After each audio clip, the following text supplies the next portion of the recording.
overview of what we will cover during today's Info Day. So I see that still a lot of people are joining, so welcome. It's great to see that so many people are interested in the Info Day on the 9th call for EUKI projects. This event aims to support you in developing high-quality project ideas, and also it aims to avoid recurring pitfalls. So this is why we have this agenda with a lot of input for you prepared. Let's make a quick run through the agenda. So we're going to start with Matthias Casper from the Division for European Climate Policy at the Federal Ministry for Economic Affairs and Climate Action. He will introduce to you the EUKI from a political perspective. Afterwards, my colleague Matthias will provide you with information about the financing objectives and priorities of EUKI projects. Then there will be a break of 10 minutes. In the second half of our Info Day, my colleagues Dorothea Alsch and Janet Elser from the EUKI Department of Finance Management will inform you about formal requirements. And last but not least, Levin Kettler from the Specialist Advisory Team will share detailed information about the selection procedure with you. So today we will allocate a good part of our time to your questions and remarks. Please use the chat function to submit your questions. And it's going to work like that we have at the end of each input time for a Q&A session. So please share your questions already as soon as possible so that this procedure runs very smoothly and efficiently. And it also helps us that when you write your question in the chat, that you also add to which input you are referring to. So either project financing, formal requirements, or selection procedure. Then I would like to highlight that we won't have time to answer all your questions, especially when they are very specific or if you share individual cases. And I'd like to underline that we hold this event to keep you informed about general issues, but we can't provide in this event a preliminary check of your project. So this is it from my side. I'd like to introduce to you now Matthias Casper from the Division for European Climate Policy at the Federal Ministry for Economic Affairs and Climate Action. So the stage is yours. Please take it away. Thank you, Laura. Hopefully the sound is okay, it's all right, and you can all hear me, so great. Great. Yeah, welcome. Welcome to this information day for the proposal or the proponents of the next proposals for the EUKI call for ideas.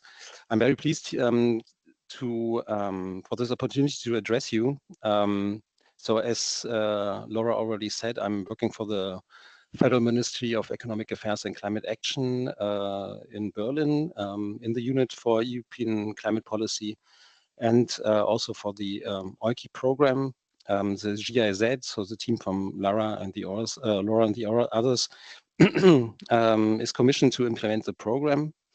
And I wanted to express my appreciation for your interest in this 9th call.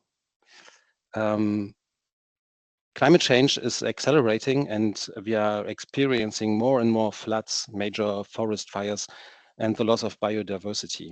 So Europe and the world are being shaken by many crises, often caused or worsened by climate change. Even though we know that things cannot go on as before, we are in the same time experiencing a backlash against climate policies. And so today it is all the more important to develop green solutions. And with the Fit for 55 package from the European Union, we have quite an agenda to implement. So let's start creating trust among people for the world of tomorrow. Let's regain confidence in the future in solidarity and international cooperation, and develop successful green and climate neutral solutions. And I think EUKI EUKI can contribute to this. I'm therefore very pleased that there is another EUKI call for ideas that has started on the 28th of January this year. And this new call will enable us to invest around 10.5 million euros in climate action over the next 2.5 years. The focus for the project selection will be on presenting the project's contribution to climate action. My recommendation is try to show in your project proposals as clearly as possible where and how the implementation of your project would contribute to mitigation. Also establish a link to the ambitious implementation of the European Green Deal and the Fit for 55 package. For example, the introduction of the joint emission trading system for buildings and transport, the so-called ETS2, is a major challenge for many beneath us. How can we prepare households, municipalities, and cities for this? That is, of course, just one crucial example. Transport, buildings, and as well natural carbon sinks in particular are still lagging behind. So I look very forward to receiving your project proposals that can make a difference on our common path to greenhouse gas neutrality. And I wish you every success.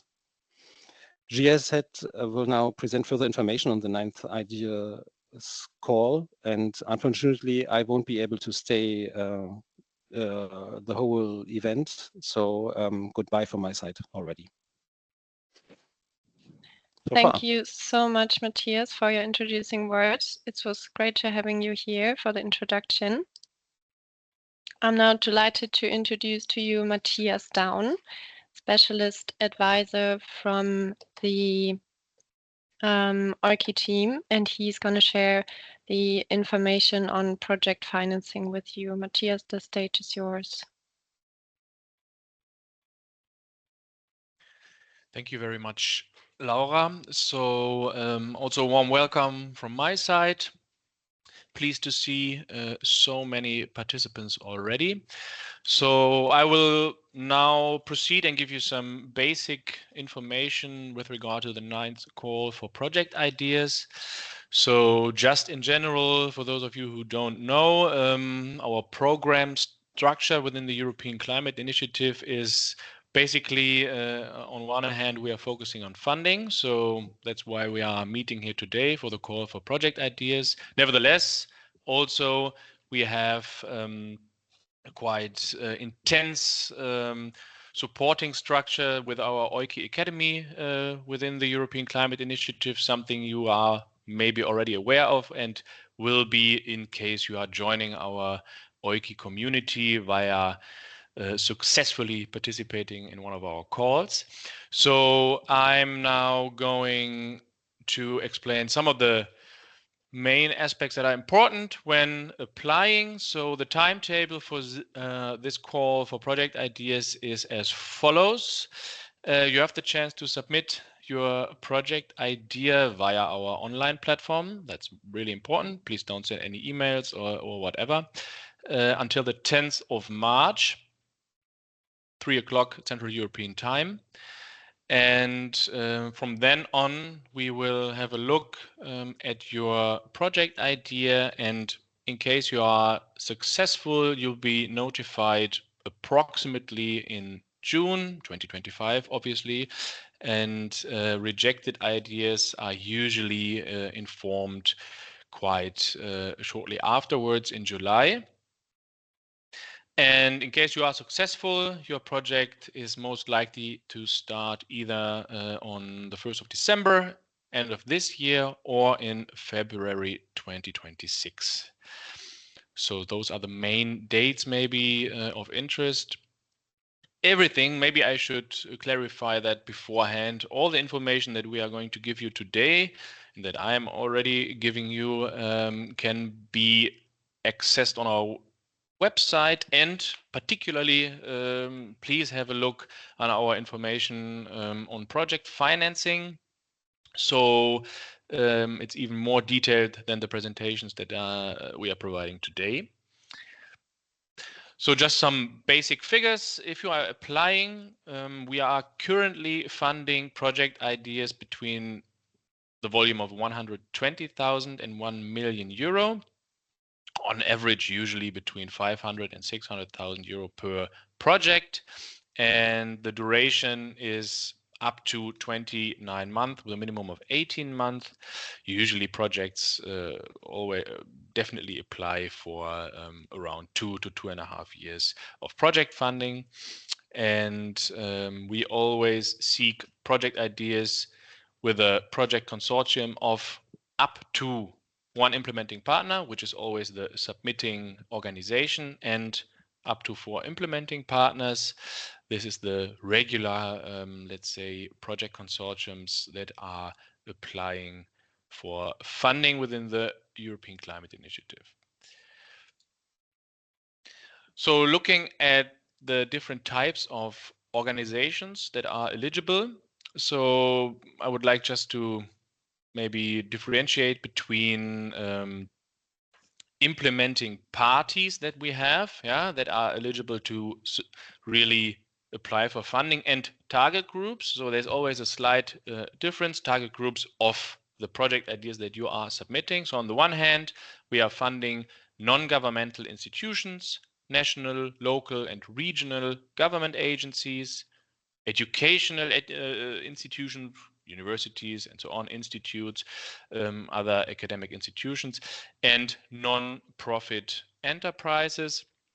And obviously, on the other hand, we are also having certain target groups, which, for instance, comprise enterprises, just to make the difference clear here, that can be invited to events and so on. And obviously, the private sector plays an important role when it comes to climate change mitigation and actually implementing a certain aspect that you are proposing. Nevertheless, they are not eligible for funding in this case. But everything can be also seen in our project information on project financing. When it comes to target countries and eligible countries, I think this is also quite important differentiation. Later on, also with regard to funding, I will make that clear. We have target countries within the European Climate Initiative. So you can see them here on the left side. I'm not going to read it out. And we have eligible countries, which are all EU member states, plus the 6 Western Balkan states that are named here. But target countries are, like you see on the left, I think around 18 countries. So not all of them are target countries. And I also will later on explain why this is important, as you can see now. First of all, it is important that each project idea covers at least 2 eligible countries, so all of the countries that can apply. So the project idea should always have this kind of international focus. Not only project ideas only working in one country are not eligible.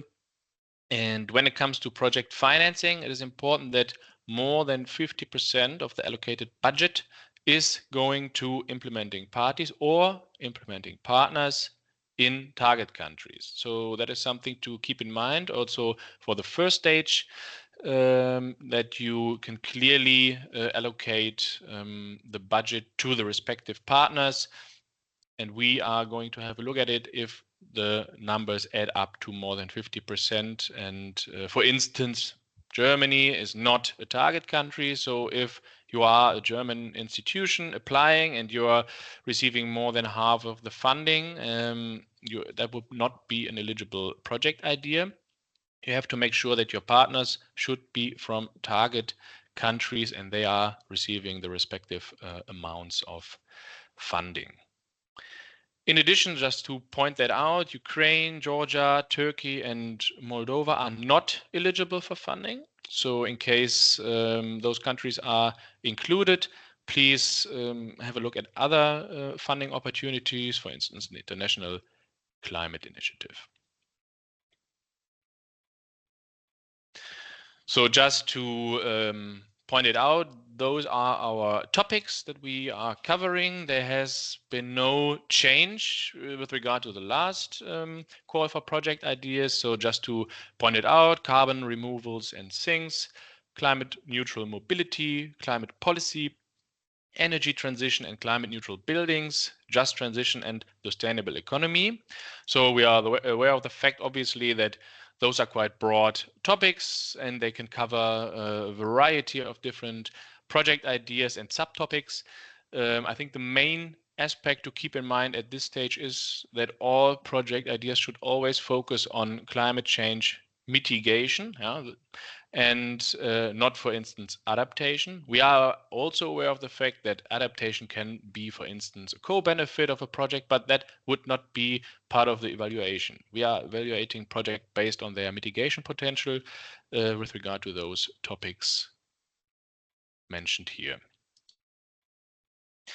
So just to also point out some non-eligible project ideas, or strong, let's say, characteristics of non-eligible project ideas are, for instance, projects that primarily include finance investment measures, meaning we are, for instance, not financing certain PV establishments or anything like that. Those things are only allowed to be purchased in case of certain pilot or showcasing elements a project can have, which should only be a fraction of the actual budget that you are intending to receive for your project. So please make sure not to have a prime focus on investment measures. In addition, also projects that aim to support nuclear power for climate change mitigation are not eligible. Like I pointed out before, projects that do not primarily focus on climate change mitigation can be excluded. So make sure that you make that clear in your concept that the focus is on mitigation aspects. And also a rather general note here, but projects who do not comply with our formal and financial requirements, which are under section 5 and 6 of the information on project financing, those are at risk, at least, to not be funded. Those are the main aspects for now. Mein Name ist Oliver Höke. Ich rufe. Sorry for that. So that was the first part. So please feel free if you have any questions. Thank you so much, Matthias. This was a lot of input you've shared. As far as I can see, there is only one question regarding your input for now. There was one question in the chat that the person didn't see the topics. This could also be a technical problem, but maybe you could just like quickly switch to the topic slide again and show the topics again. So we make sure that everyone is on the same page. Yeah, and don't worry about it. Just go to our website. All the topics are listed there as well. So you are not going to miss out on the topics. Those are the 6 main topics the European Climate Initiative is covering. If you have any specific questions or you're not sure if your topic is eligible, you can always send us an email. No problem. We give you a brief and quick yes or no, but not with regard to the topic itself, just if it is eligible. Perfect, thank you. There was is one hand raising up, Anna Malinowska. You can pose your question if you'd like to. Hi, thank you so much for great input so far. I have a question regarding the eligibility criteria for the mitigation impact. You mentioned that financing, for example, PV is not allowed, and a lot of, I would say, applicants would have indirect impacts such as capacity building, social acceptance enhancement, and so on. Would you have specific guidelines of how to prepare such indirect impact? It could be difficult to measure such impact already at the grant proposal level. Yes. So yeah, this is one of our major concerns as well. So we are aware of the fact, first of all, that all project idea approaches that are funded under EUKI are often having only indirect effects on climate mitigation, meaning you are not able to directly point out how many emissions you are reducing or avoiding and so on. So first of all, let me state that in 1 or 2 days, I think in 2 days, we have a web seminar specifically on this topic for all of you who are interested to at least get an idea of what we are expecting, because it's quite a complex topic. We cannot cover it today. At the first stage, we are here at the first stage. You have limited space with regard to your project idea that you are submitting. We are only expecting that you have at least developed certain ideas on what are the possible effects with regard to mitigation. You are not required to already calculate or estimate certain numbers. If you can, it's nice. It just should show that you are, let's say, thinking in the right direction. If your project idea makes it to the second stage, there you have the chance to elaborate a bit more already on it. But also it is a certain topic that we are, let's say, developing, and also we are trying to support organizations who are funded eventually step by step, so that they are improving on submitting, let's say, accurate numbers or estimates with regard to their project idea. And we are also aware of the fact that some parts cannot be measured or estimated. So it's a complex issue. Please try your best. Is it really important for us? And join the web seminar coming up on, I think Levin at the end will give the exact date and to make some advertisement for the web seminar. That's true. Matthias also, he already published a post in the chat, so people interested in the chat, in the web seminar, sorry, can already click on that. Okay, so we have another question. A hand was raised from Daniela Arturo Samara. Good morning. I wanted to know if it's possible for one applicant to submit more than one proposal. Yes. You can submit as many as you like, but please be aware that obviously chances are not high that you all of your project ideas will be funded. So we would always recommend to rather put all your efforts into one really good, let's say, project idea rather than in 4 different, let's say, mediocre ones. If you just thinking about the time it takes to write it down in such a short period of time. But yeah, you can apply with as many project ideas as you like. Thank you. Thank you, Matthias, for clarifying. Then we had another question in the chat, or questions. The first one is, EUKI is focusing more on mitigation rather than adaptation. Can we still target under the current call also climate adaptation to water resilience? If that is your only focus, I would have to say no. If this topic would be, let's say, rather a co-benefit of your idea, I mean, it's always difficult to say now without seeing the entire concept approach, but if that is the main focus, we would have to say no, that should not be submitted and would not be covered. Thank you for clarifying. I go on with the questions. In relation to the EUKI area climate policy, it is mentioned that projects may deal, for example, with strategies for climate neutrality in municipalities and cities. The stakeholders, municipalities and cities, are only an example. Is this correct? And can the projects think of targeting other stakeholders as well, for example, river basin administrators? Yes, of course. Yeah, you can target almost all organizations relevant with regard to the topic and the goals you are trying to achieve. Okay, thank you. We go on. There are more questions. The difference, one person wants to know if he or she did get it right. The difference between target countries and eligible countries is the amount allocated more than 50%. Yes, more than 50% of the budget should go to target countries.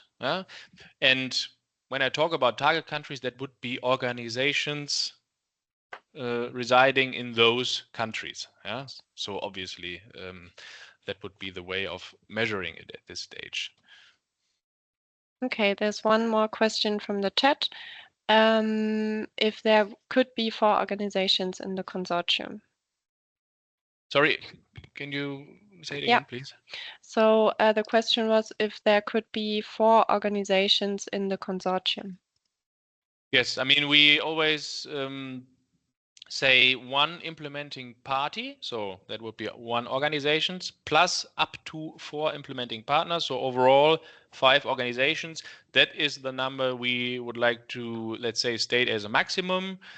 There can be exceptions. It is possible to add also further organizations, but it is not recommended. It depends on the project scope and on the organization who is applying. But yeah, so the answer is yes with regard to 4 organizations. Okay, thank you.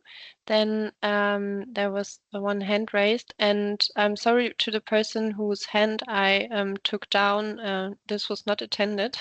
So if you could please raise your hand again. Sorry and thank you. So the next person with the hand raising is Imina Pacho. Please ask your question. And thank you, Matthias, for the presentation. I wanted to clarify, because I work for Idealo, that's a intergovernmental organization, and I wanted to ask about the eligibility criteria for implementing parties, because we see that non-governmental institutions and non-profit entities are listed.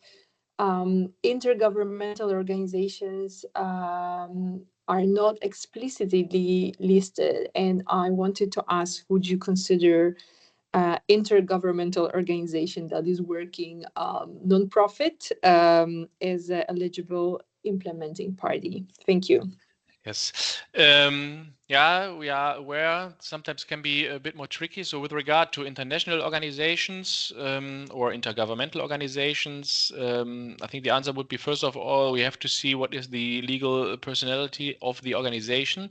So I would recommend for you maybe to send us an email to info@euki.de to maybe have a specific look at the organization, if it is eligible or not. But I have to say sometimes when it comes to international organizations, for instance, like the UN, we would not fund those types of international organizations. But if your organization is of a smaller scope and so on, and we are able to check the legal personality, I might give you or might be able to give you a better answer than what I can say now. So maybe please send an email with the name of the organization and a link to the website so we can check. Yes, thank you, Matthias. Also, we're going to share at the end again our email address where you can also write your questions to. So you make sure that all your questions get answered. And I see a lot of hands now raising up. For us, it's always easy if you also put your question in the chat, because sometimes your question is referring maybe to rather than another input than this one. So we can allocate your questions properly. I'm gonna go on with one more question from the chat. There the question is the funding open to projects that are more focusing on empowerment, education, or mindset change? Yeah, so later on, there would be also part of another part of this presentation. We will talk about the conceptual approaches that are common and are sought after within EUKI. So I can say yes already, but please just stay tuned and you will be informed a bit more about what we would like to see. That's a good hint, thank you. Another question from the chat. If a project idea is similar to the previous EUKI funded projects, but is expanded in scope somehow, would it be okay, or does it need to be novel?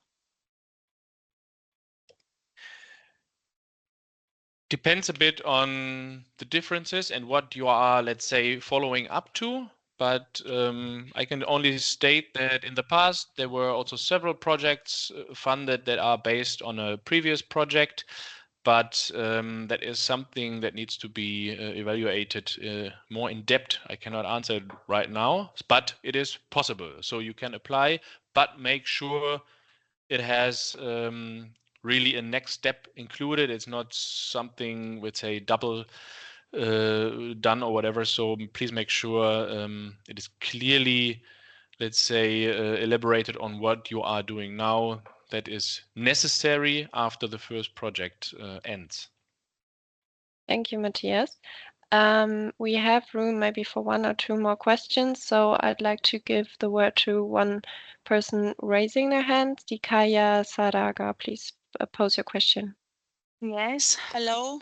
Thank you for the presentation. I have a question regarding the eligibility of the participants too. You mentioned that academic and educational institutions are eligible.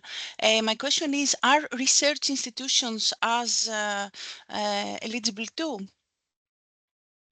Usually, yes. I mean, unless it's not a really unique, specific case I'm not aware of now, I have to say yes. Okay. Thank you very much. Thank you. Perfect. Then I take another question from the person raising his hand. Sören Keeling, please. Good morning. 2 points. On technical issue, I can't apply the chat. Maybe you can help me from your side. It just says I'm not member of the chat for some reason. Okay, we're going to check this. Yeah, and second point would be my question. I'm not quite certain on the question on the sentence.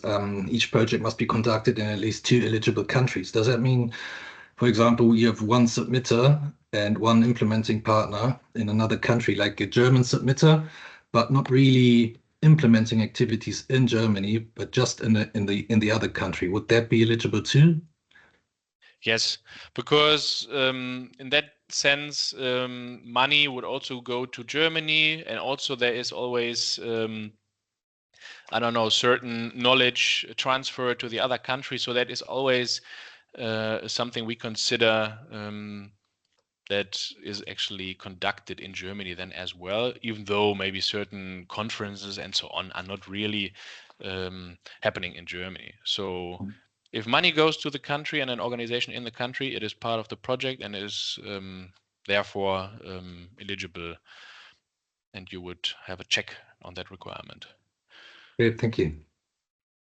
Thank you, Matthias. Maybe one last question for this round. If the minimum number of partners is, so if you have to have minimum 2 partners, sorry.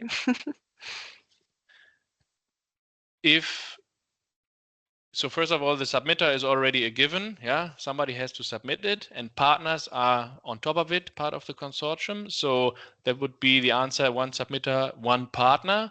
If you included in your 2 partner question already the submitter. So there's always a minimum of 2 organizations in a consortium. Otherwise, it's also difficult to meet the previously mentioned criteria of being active in 2 countries represented by organizations.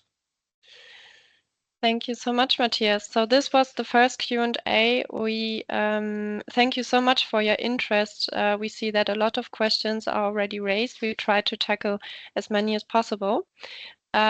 We would take a short break now, but before we go in a short break, we would like to know from you if you are participating at the event for the first time. So we'd like to switch the Q&A around. So this is one question for you. My colleague Marike is sharing a post in the chat. You can see it now. So if you are here for the first time, please give it a thumbs up if you have access to the chat. I see some thumbs already coming up. It's really nice to see that. Oh, it's a lot of thumbs coming up actually. So thank you so much for being so active. It's great to see that we can also reach new organizations, new climate enthusiasts. So now let's have a short break. You don't have to leave the virtual room, just stay in here, grab a coffee, grab a drink, whatever you need. And after the break, you will have the opportunity to pose your questions regarding financial issues and the selection procedure of the EUKI funding. So in 10 minutes, so 10:46, we will see each other here again. We're going to be right back. See you in 10 minutes.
Welcome back. I hope you had a nice break. Could take a sip of water, of coffee. So we're gonna start with the second half of our Info Day. So welcome back to the Info Day on the 9th call for project ideas of the EUKI. We are recording this event. It's gonna be available on YouTube later, and we will have room for 2 more Q&As. We saw that really a lot of questions are coming in. We are really glad to see that so many people are interested in our EUKI funding. We try to answer as many as possible. However, if they are really specific, we can't answer them. Also, if you share really individual cases. So this event, we use it to inform you about general issues, but we can't provide you with a preliminary check of your project.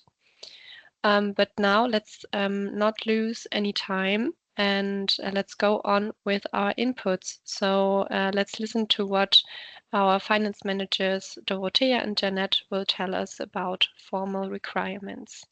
The stage is yours. Thank you, Laura. So I'm going to take over. Yeah. So a very warm welcome to you from me as well. My name is Dorothea, just as Laura said, and I'm here today with my colleague Janet from the EUKI finance team.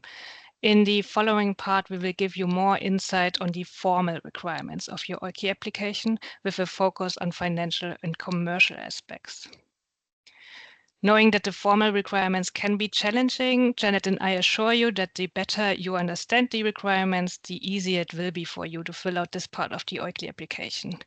The formal requirements can be considered the basis of your project. So only if your project checks all commercial and legal requirements, further steps are even possible. So these are the topics we will give you a deeper insight now. We start with the general eligibility criteria with regards to commercial aspects. Then we give you more details on the conditions on financing, as well as hints on how to select your implementing partners well. And we'll finish with the most common mistakes that occurred to applicants in the past for you to avoid this time.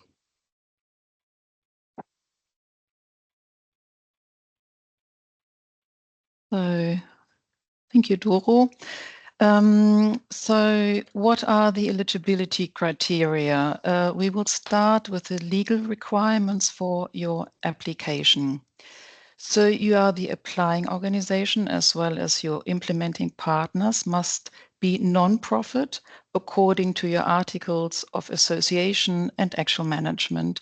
So you can belong to a non-governmental organization, a national, regional, or local authority, a university, academic, or other educational institution, or non-profit enterprises. Only projects implemented by legal persons with their own legal capacity are eligible for financing. This means, for example, that an organization that is active in several countries must have an office in the applicant country that can operate legally and financially independently. And last but not least, individuals are not eligible for financing. Now we continue with the general requirements that your organization has to fulfill. You need to have at least one employee with a commercial qualification who can handle financial and legal tasks in a professional manner.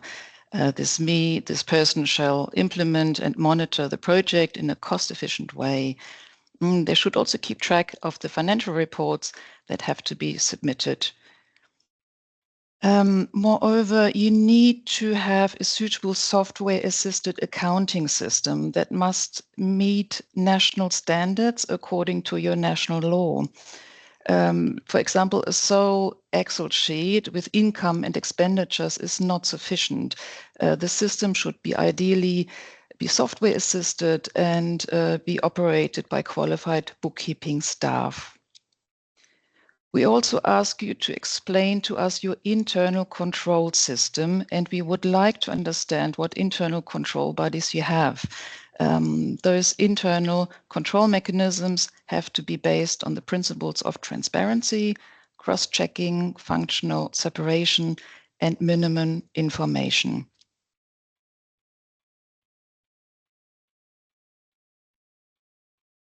Now, two more very important criteria. First, you should be familiar with awarding procedure.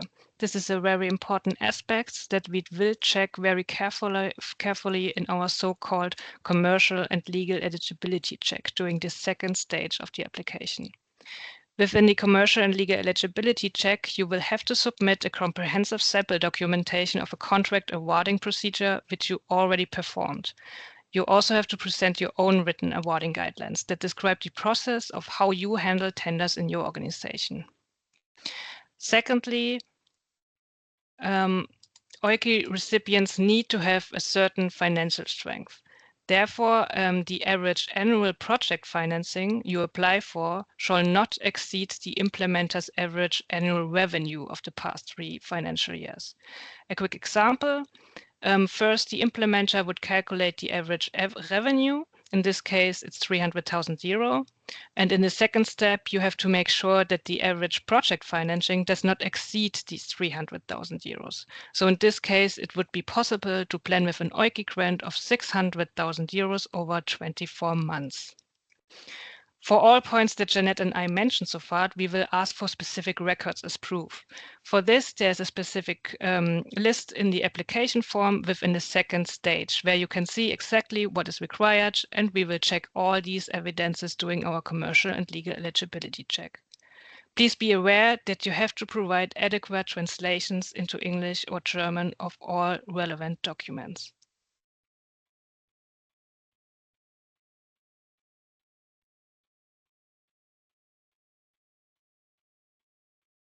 Jeanette, you want to continue? Yes, I'm just already taken over. Yes, here I am. So we're continuing with the first application phase. It is not required to submit a detailed budget. Nevertheless, we strongly recommend that you familiarize yourself with the financial requirements right from the start and plan for appropriate resources. Important to know also for your project budget is that each implementing organization will file their own separate budget. Expenditure will be allocated to different cost categories which have different requirements. For example, external expertise or staff costs or travel costs. Indirect project expenditures such as office rent, telephone, internet can be included as administration costs with a maximum of 11% of your planned direct costs.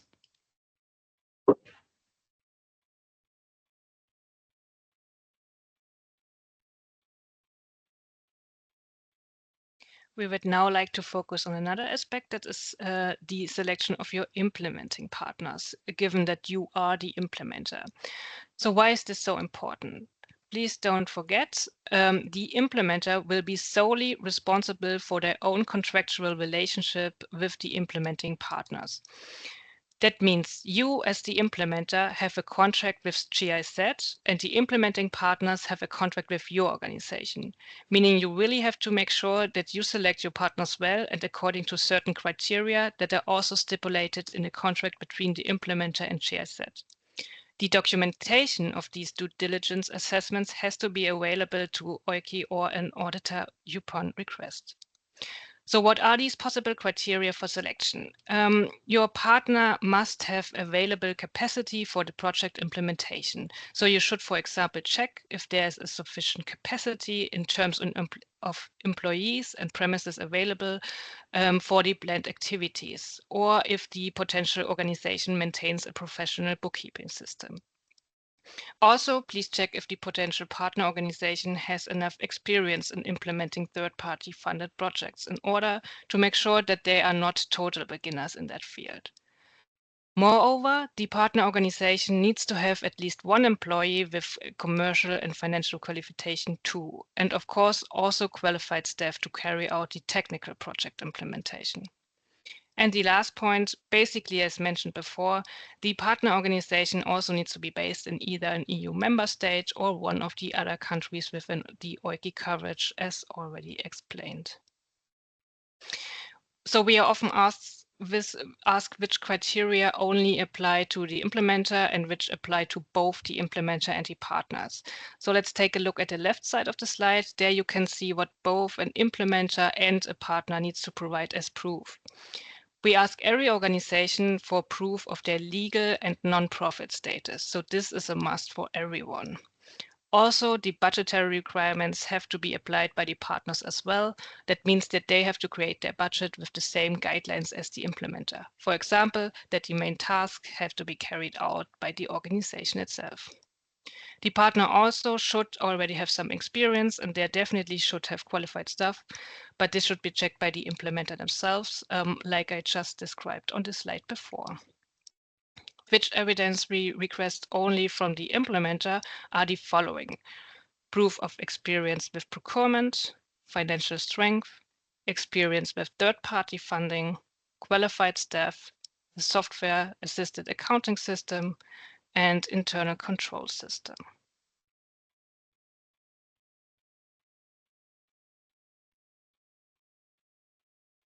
We will end our part of the presentation with some most common mistakes, which will help you to prepare your application in a more efficient way. First of all, it is important to submit complete applications, otherwise they cannot be taken into account.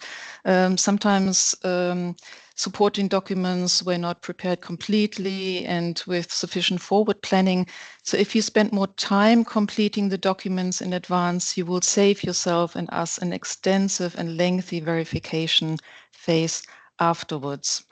Also, it is very important that you provide us with appropriate translations for all the important documents you would like to submit, such as national legislations or annual accounts. This saves us as well as you time during the examination phase. Thirdly, every now and then applicants submit budgets in which more than 50% of the expenditure is to remain in non-target countries. And of course, this is not possible because of what we mentioned earlier. In the same way, we have already had applicants who base almost their entire project idea on external input, although it is written in our guidelines that subcontracting should only be planned in individual cases. If you want to succeed, you will bear that point in mind.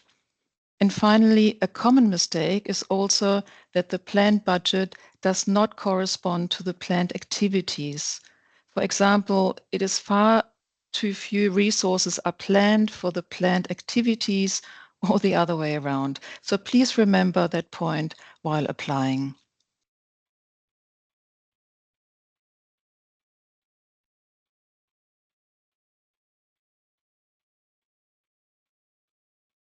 Of course, the information we just gave you were only the most important points. We highly recommend to gain further information on our website. A really good way to learn more about the requirements and processes is by reading our provided documents and by watching our video tutorials that you can find on our learning platform. Most of the documents and templates are available on the EUKI subpage Project Funding. You should also already read through the example EUKI grant agreement, because this will be, of course, the key document in a possible relationship between you and EUKI, so it's best that you already know all the provisions that are in the potential contract. So at this point, Janet and I would like to thank you for your attention and would go directly to the Q&A session. We are looking forward to your questions. Thank you both so much for sharing all these useful insights with the participants. There are a lot of questions coming in, so we're going to start right away with the Q&A. I see one person still raising their hand. Rose, if this is concerning formal requirements, you can pose your question now.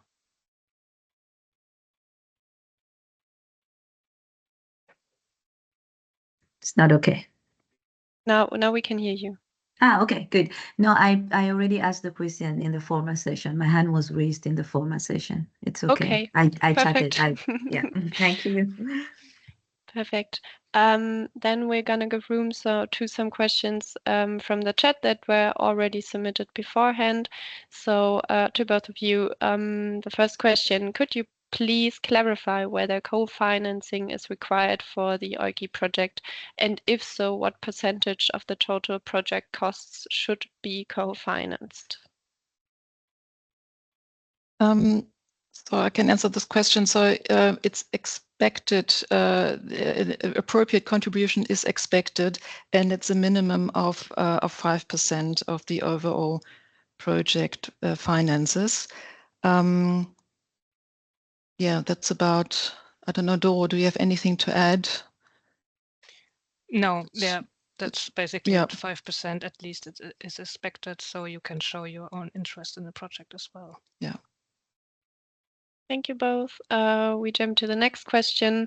Could you please explain what we can qualify as administrative overheads? So the administrative overheads, they should not exceed 11% of direct expenditure, and therefore the existing infrastructure, for example, office rent, internet, bank fees. Some projects, they also cover minor staff costs with the administration costs, for example, office management. That means that the office management works 10%, only less than 10% for the project. So it's just for minor staff costs. Thank you so much. We go on with the next question. When the consortium agreement between partners, implementing party and implementing partners is needed, so during the first stage or the second or prior to signing the grant agreement, is there any template of that agreement? So this is up to you, but we would suggest to do it basically parallel to the process with GIZ. So when you are selected for the second stage, you can get this going with your partners, and then when you receive the grant agreement, you should also draw up the consortium agreement with your partners. So yes, that's basically it. And we do not have a template, but you should take the most important points from your GIZ grant agreement and apply them to the consortium agreement as well. So you can basically take your contract as a template. Thank you for clarifying. Let's hear one question from the people raising their hands. Theoni Kalesi, you can pose your question if you want to. Hello to everyone. Unfortunately, I don't have access to the chat, so this is why I raised the hand. The question would be that as far as I understand, in the first stage, no administrative documents or translations are required. Is this the case? Yeah, and the first stage, this is not required. This is for the second stage, and then we ask for all the evidences. Okay, thank you very much. Then let's listen to another question from the chat. Marianne Müller-Albinski, you can pose your question. Yes, hello. I already put my question in the chat in the very beginning, but it's quite crucial for me. That's why I really want to receive an answer on that. Again, on the procurement guidelines. So you said that it's necessary to provide you with written documentation and written guidelines. So we are a public research institute in Germany, and we have to follow the regulations by law. For instance, I got this information. The paragraph 99 of the Gesetz gegen Wettbewerbsbeschränkung. So there we are defined as a public procurer. Is this enough to refer on such legal base, or do we really have to have an own written guideline? No, if you always apply these regulation. You can just send an official document where you say we always apply this and this law, and in all our procurements according to this and this law. So this is fine as well if you only apply the national law. Okay. Yeah. And in that case, do you also need then this documentation of a previous example? So Yes. what kind of example could that be? The procurement of cleaning service or procurement of a subcontracting contract in a project? What could it be? Perfect would be an example from a project, but it's up to you. We just want to see that you have the experience with procuring services and goods, so we can ensure that it will be handled well in the EUKI project as well. So which example is up to you, and we need to see like really the offers and the tendering process and the evaluation process. We need to see a whole example of that. Okay, thank you very much. Okay, thank you for clarifying, Doro. We're going to go on with the questions from the chat. Is co-financing set as percentage of total budget of the project or as set amount that is not dependent on the real costs financed from the grant part? So it's the 5% of the EUKI grant. Okay, thank you, Janet. Then we have another question on the amount of funding that is possible for the projects. So in the project financing information document from the 9th call, a person saw that there is a budget possible for of 1 million per project.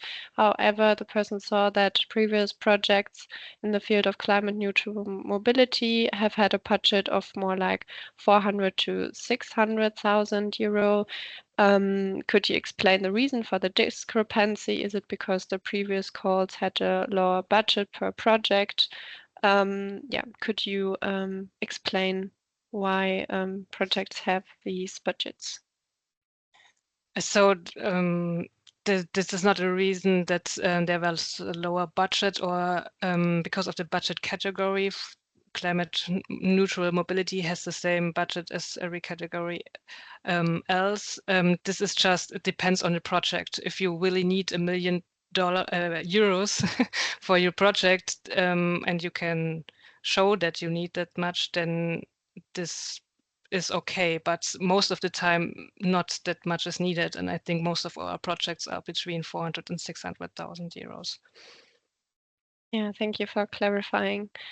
We go on with the questions. Is a branch of a German institution in a target country eligible as a partner from the target country, or is it still seen as a partner from Germany? That depends if this branch in the country has their own legal personality in that country and is like really their own legal person. Yeah, it depends on that. If it's just like a branch with no own capacity in their legal form and their status, then not. But if it's like a true organization in this country, basically, then yes. Thank you. One person wants to clarify if companies can also be involved in the projects as consultants for maximum 20%. Is that correct? Well, you can employ external experts to a maximum of 20%, if that is what you mean. So they need a subcontract. Yes. Okay, thank you. So another question is, are local government city authorities eligible to apply? Yes, short and sweet. Perfect. We go on.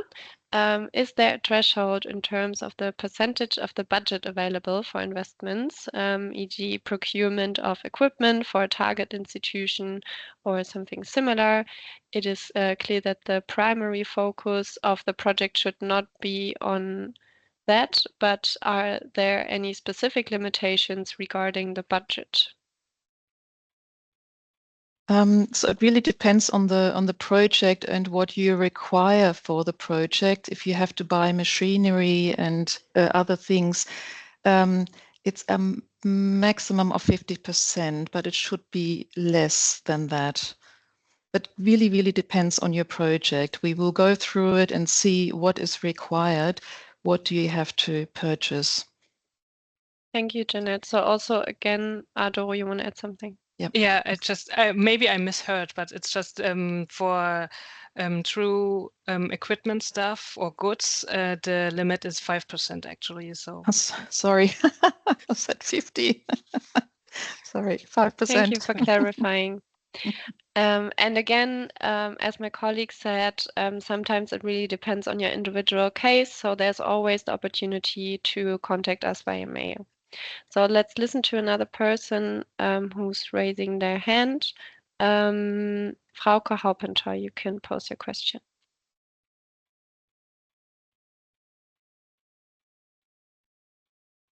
I can't hear you now. Maybe you can try again.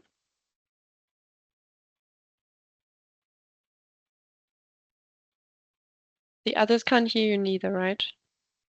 Okay. So, Ms. Haupenter, then maybe you can pose your question in the chat. I hope this is possible for you. So then I'd give the word to, I hope I pronounce your Blerina. name right. Blerina, yes. Hi. No, just wanted to again check on the match funding. Like I understand the 5% and the 5% on the EUKI grant, but I wanted to understand if that should be monetary contribution or it can be also another word from another donor qualify as a matching fund. yes, you can also have third-party contribution, and if you don't have the funds yourself, then you can organize third-party contribution for the project. And would you need some documentation of how to prove that? Yes, we need some proof that you will get this contribution from another funder as well. Yeah. Okay. Yeah. Thank you. Very understandable.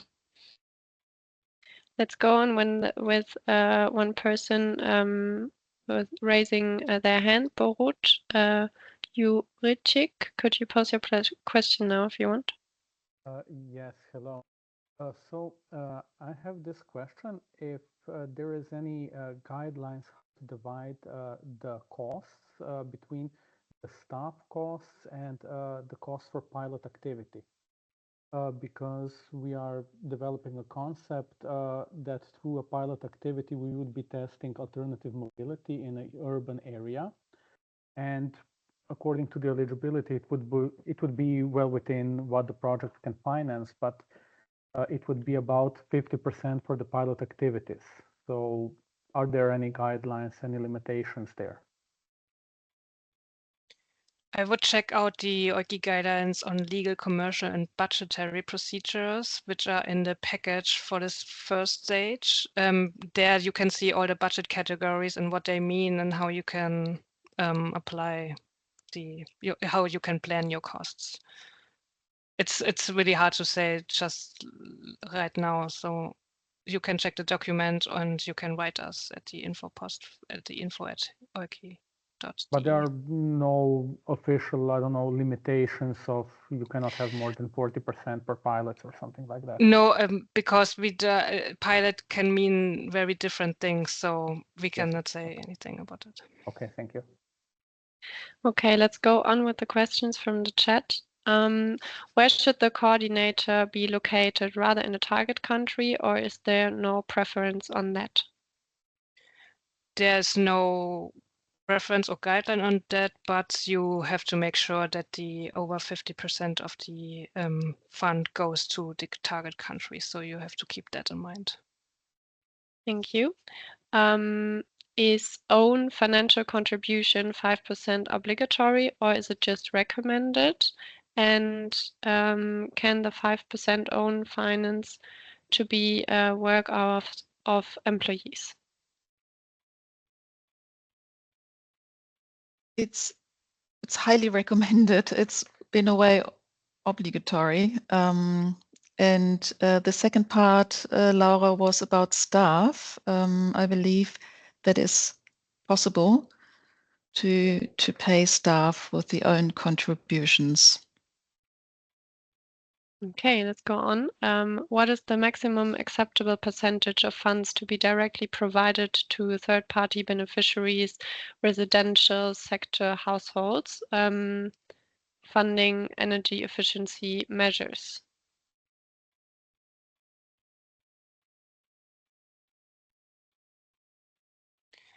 There is no limit per se, but third-party beneficiary is a kind of special category. So check out if what you plan is really in that category. And if you have deeper questions to that, I would say write us an email because it's hard to elaborate here. Thank you. How can the own contribution be realized in kind? Oh, we already had that. Sorry.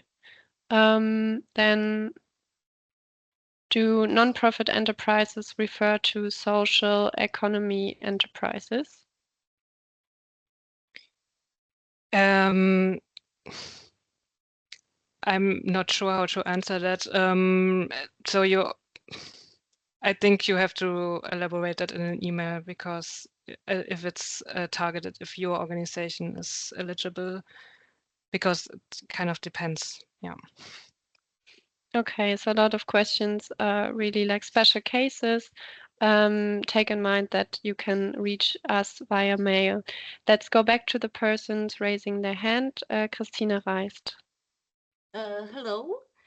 I have a question regarding the budget, and it's about the final audit, whether we should include some allocation to the final audit, or is the audit organized by and funded from the GIZ's budget? It's funded from the GIZ budget. Okay, so thank you very much. Then let's switch to Frauke Haupenthal. Hello, is it working now? Now is it it's Super. working. Hi. So you mentioned that that there's a bookkeeping software needed. Does that also apply to if we have subcontractors, like an external, what's the word, Steuerberater, that has this software? Or do we ourselves as an organization need to have that proper software? Usually the organization has to have the software, so we can see that you are qualified in this area.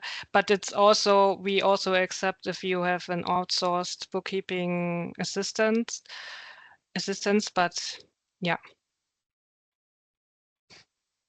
Thank you, Doro. Let's go back to the question from the chat.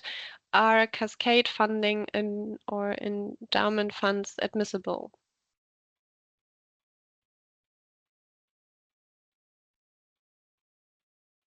Don't actually know what that means. Doro, do you? No, me neither. No, sorry. Sorry.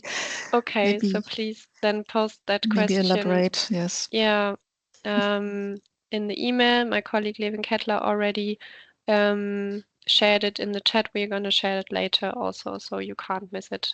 Next question. Does the nonprofit criteria only apply for the submitter or all partners either? Everyone. So every organization, it doesn't matter if implementer or partner, has to be non-profit and has to provide proof for that. Yeah. Thanks. We go on. We just became an official association in January. Are we eligible to apply? Not as an implementer, unfortunately, because we require some experience, around 3 years at least. But if you could maybe be a partner for another organization, yeah, and gain Thank some you. experience through being a partner. Yeah. Thank you, Doro. Is it eligible to have an outsourced professional accounting service that does the official accounting for all organizational activities?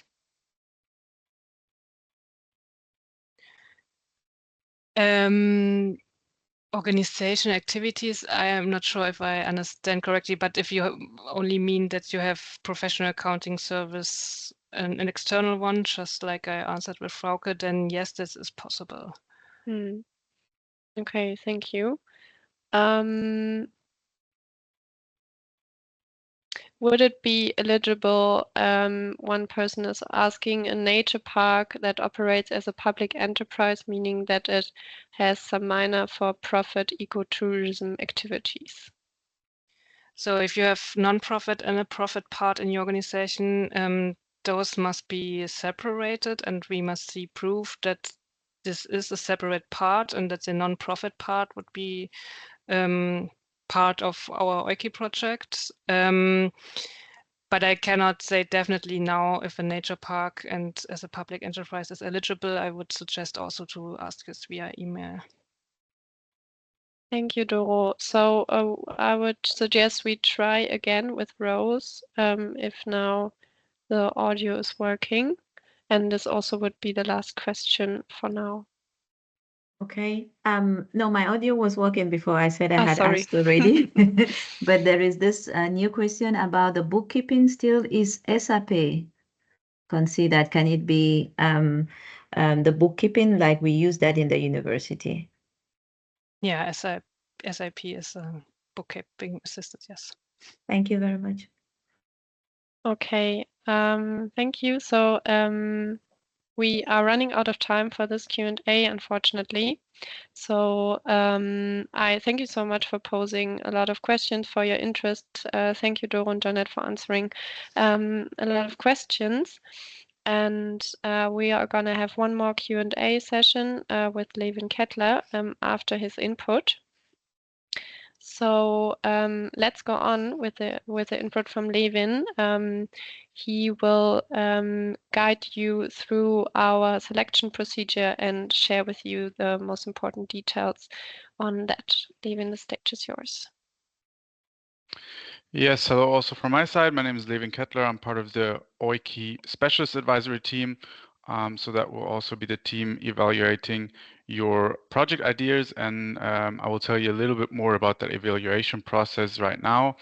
I've already seen some questions that were asked also in the very beginning that referred to this.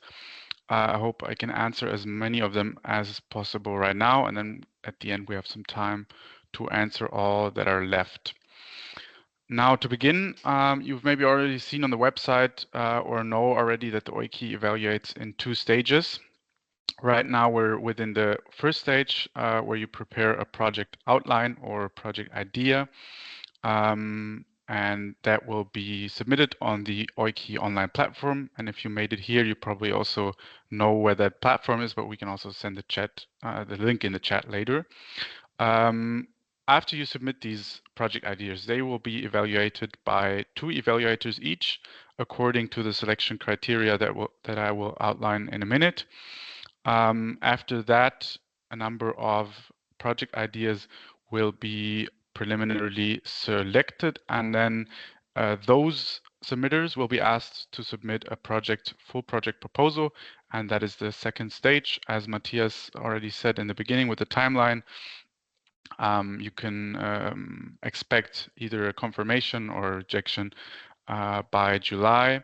And then those that are selected, they will be submitting the full project proposal and work that one out, as well as the budget with our EUKI team.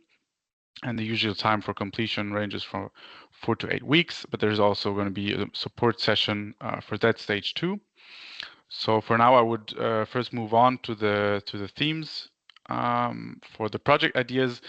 Now, these are different from the topics. We had the topic clusters that Matthias presented in the beginning, you know, like climate policy, energy transition, and so on. But these are more conceptual approaches that each project needs to address. There's a few different ones. I won't go through the specifics, but you can also find all of this information in the project financing document that you can find on our website. Just important to know, because it's been mentioned already, each project must have some focus on climate change mitigation. As we said, the focus of the EUKI is not climate change adaptation. This can be more of a co-benefit, but there must be some mitigation potential. And that also refers to the question of the contribution to reducing, avoiding, or removing greenhouse gas emissions. But as we said on that topic, especially if you have some more maybe indirect effects and you're not sure how to quantify that, we will offer a web seminar, and that is scheduled for today in 1 week, so the 18th of February at the same time, also at 10 a.m. You can register for it on our EUKI website, and there we will offer some methods for quantifying or estimating even indirect reductions of emissions. Now, for the other approaches, your project would need to address at least one of them. There's the capacity development aspect, and then here you can see the others, the creation of networks, and or the implementation of policies and measures, developing strategies, conducting feasibility studies, or on the other hand, general awareness raising, education, dialogue formats, and so on. So as I said, your project can, of course, address multiple of these dimensions, but some of these must be addressed at the very least. And then finally, there's also the aspect promoting gender equality and reducing vulnerability that will also have a positive effect on your evaluation. And now to get to the evaluation itself, your project idea will be assessed according to 5 criteria categories, and those are relevance, quality, synergies, sustainability, and efficiency. And I will say a bit more about them. Each category will be assessed and then assigned a grade. These, you can see the 3-step scale here. And as I said, the evaluation is on a 4 eyes basis, so there will be 2 evaluators. Now to the selection criteria itself, relevance refers to the more or less the topic of your project. So it must be in line with the topics and objectives that I stated before, and also the European climate targets. Now, this, of course, also always depends a lot on the specific project idea. So not all projects work on a European level, some more on a local or national level, but each of them have to be in line, of course, with the European climate targets. And then the demonstration of emissions reductions potential is also something that refers to the relevance criteria. So if you have a good concept of how you imagine your project could contribute to the reduction of emissions, this will be a positive effect for the relevance. And now a very important point, because I've already seen some questions in the chat, is the matter of letters of support. These will also be evaluated in the relevance category, because of course, even in this first stage, if you have letters of support that you submit from the potential target groups or partners that you would work with, that of course has a positive effect on your evaluation, and it's a very important aspect. Important point to note here, letters of support do not refer to your partners in the project. We, if we evaluate your project idea, we assume that your partners are on board, of course, but this refers more to the target groups themselves. This could also be national institutions, whoever is targeted by your project. If they submit a letter of support, you submit it along with your project idea, and that has a positive effect on your project idea's evaluation. Now to the quality, that's a very important point. That's a point that you should probably spend most of your time when you refine your project idea, because that just refers to the overall coherence of your submissions. As you will see in the submission, and you can read more about this in the information for project financing, there's the result system of the impact on the very top, below is your project outcome, and that is assigned to different project outputs, which are achieved through different activities. So that's a basic structure, and if this structure is very coherent to us, that means that your project is of high quality, and you can see the other points here, suitability and so on, comprehensible and balanced division of tasks. As I said, more about that in the informations on project financing. Now, the other three criteria are synergies. On the one hand, that is the synergies that you should envision with other projects, EUKI projects, but possibly also non-EUKI projects. I would say here for synergies, less is more when it comes to quantity. So we have to see that you have an overview of projects that maybe work in the same field or that have synergy potential, but it's always better to have perhaps a small number of projects in mind, but be very specific. Where are the potentials for synergies and cooperations rather than just listing a number of projects, you know?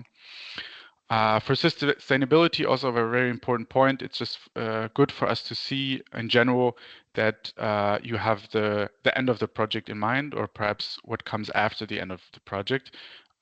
Because a project idea is evaluated positively in this category if it demonstrates that there's a concept for how the project results will matter even after the implementation period. So how they can be incorporated into existing structures, or how they can be replicated or upscaled, and all of that. Now, last but not least, the fifth category is efficiency, which refers to the funding. It's just important for us to see that the funding is somehow appropriate. However, this is something that will be looked at in detail in the second stage for evaluation. For this, it's just important to see, as Dorothea mentioned, there's a range for the budget, but of course you should address this by the scope of your project. If the scope is larger, or if the activities require more funding, that counts towards the efficiency category. That would be the five selection criteria. If you have more questions about them, raise them in the chat, but maybe I can share some do's and don'ts. I've mentioned some of it already, but a good structure of the target system is really valuable. That's a do, and that will result in a positive evaluation. That means you use the correct levels. So really see what the definition for the outputs and the outcomes are and label them correctly. Same thing with the activities you plan. It's very good if you quantify them, and then also assign them to certain outputs, outcomes, and number them. Synergies, as I mentioned, be as concrete as you can possibly be, and show some ideas for sustainabilities.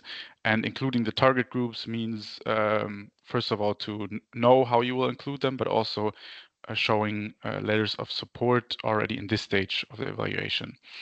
On the other hand, if you mix up the levels of the target system, impact, outcome, outputs, that's a common mistake, and we would advise you to avoid that.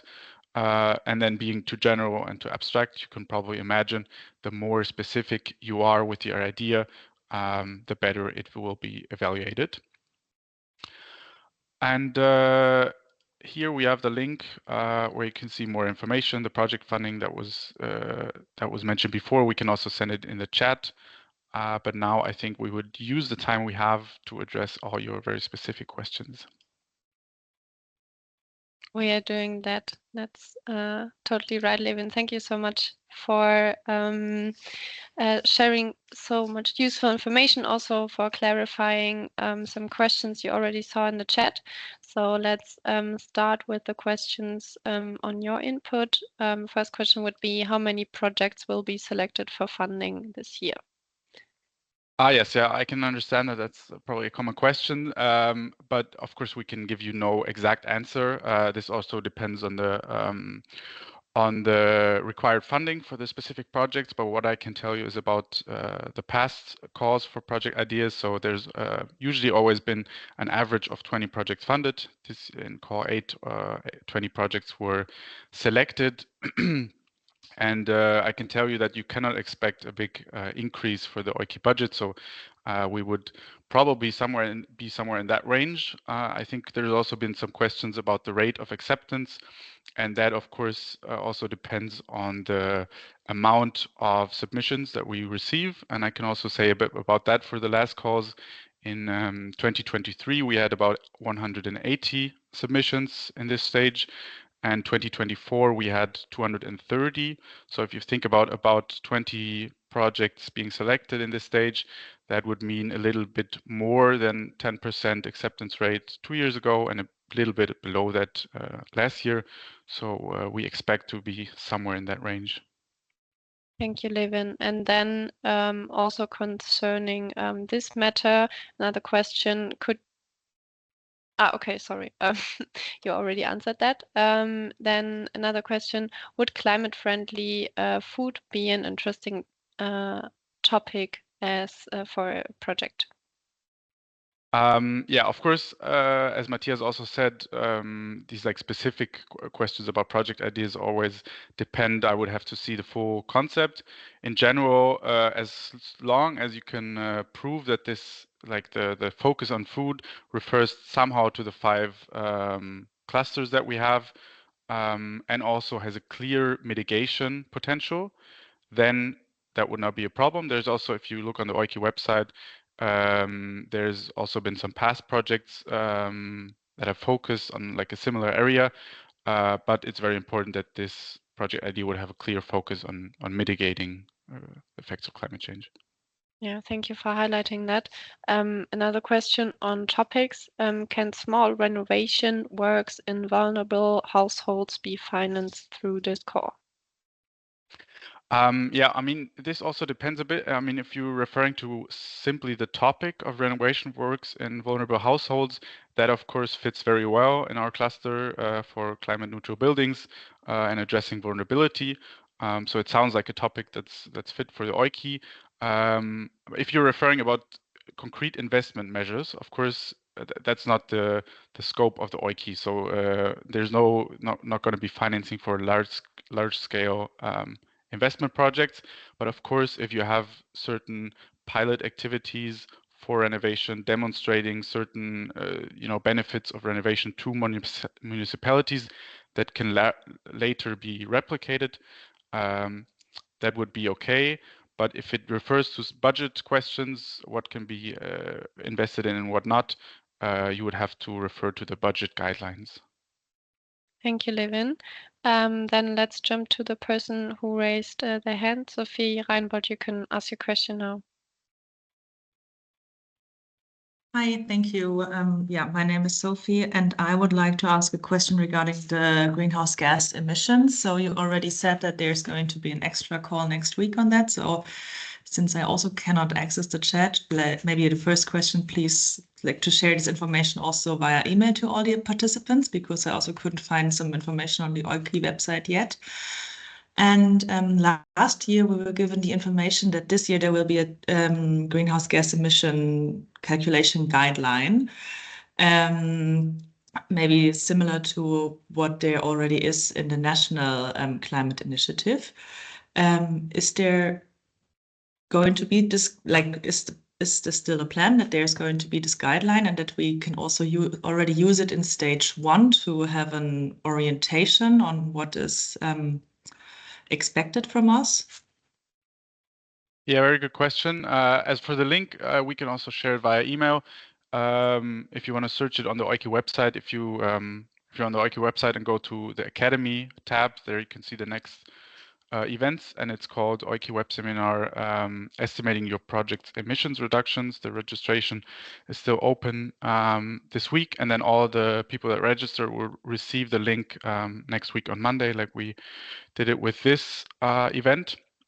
As for the content, yes, it's still the plan that selected projects will at some point get a guideline for this, but that's not the case for this stage, for the first stage. What I can say is that of course we don't expect a full concept for which activity will reduce how much emissions, but it's very important that every submitter demonstrates that they have put some thought into the the concept for reducing emissions, and that's the basics that are going to be discussed next week. How can we do that, and so on. So of course, for now, we don't expect like a very elaborate plan, but yeah, but like a more basic concept. I don't know if that addresses the question. If not, you can add. Thank you, Levin. So I think the question was answered for Sophia. And another question from the chat. Before, it was mentioned that projects with a focus on finance matters are not eligible. If a project has an element of estimating costs and investment needs, would this be acceptable? Again, hard to tell without looking at the full concept, but I can tell you that there have been projects also. If you look at the, I mean, it's maybe hard to find, but if you have a look at the specific projects, that's something that has been the simple element of estimating investment needs is certainly not non-eligible. It's part of EUKI projects, but of course it depends very much on the topic, which investment needs we are talking about. But not a criteria for somehow being non-eligible. Yeah. Thanks. Another question, is it possible to consult an idea application before finally submitting it to the system? I can just add that again, you have the possibility to ask questions at the info@euki.de email, but maybe Levin, you can add something more. Yeah, no, I can just add that you have the application platform. You can save your application before submitting it. If you have a very specific question on something that may be not clear in the information on project financing, you can send us a email at info@euki.de. And we can help you there, but of course we can't before look at a specific project idea and consult you for that. Of course, that because we have to be fair with all the submitters. I also, maybe it was answered in the chat before, I saw the question if there's a Word template. Unfortunately, there's not. You can, but as you can say, as I said, you can just start working on your application, save it in the platform, and then have a look at it later and just make sure that you submit it before the deadline. Thank you, Levin. With that, you already answered my last question. So as far as I can see, there are no more questions. So we would close the Q&A at this point. Thank you very much, Levin. So with this being said, there's nothing more to add than thank you to all the speakers. So Matthias, Casper already left, but however, thank you. Thank you to Matthias Down and Dorothea Alt, Jeanette Elzer, and Levin Kettler for answering all the questions and for sharing this useful information with all the participants. Thank you, Leo, Marike, and Peter for your support in the background. For overviewing the chat, and thank you everyone for your great participation, for being so interested in our EUKI funding options and sharing your questions and your comments with us. We know that applying for EUKI funding is sometimes not the easiest, but we are here to support you. Yeah, thank you for the reactions also popping up.